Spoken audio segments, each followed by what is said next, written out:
Situation వచ్చిందండి.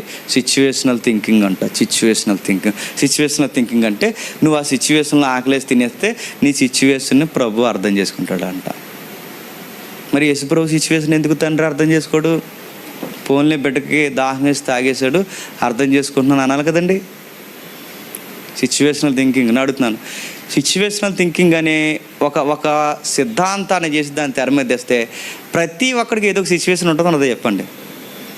నేను ఎందుకు అది సిగరెట్ తాగాల్సి వచ్చిందంటే నాకు బాగా చెప్పండి డిప్రెషన్లోకి వెళ్ళిపోయాను ప్రభా, నాకు రిలాక్సేషన్ కోసం నేను ఏం చేశానంటే చెప్పండి. నీ సిచ్యువేషన్ అర్థం చేసుకుంటున్నాను రా అంటాడా దేవుడు? మూత అంటించేస్తాడా?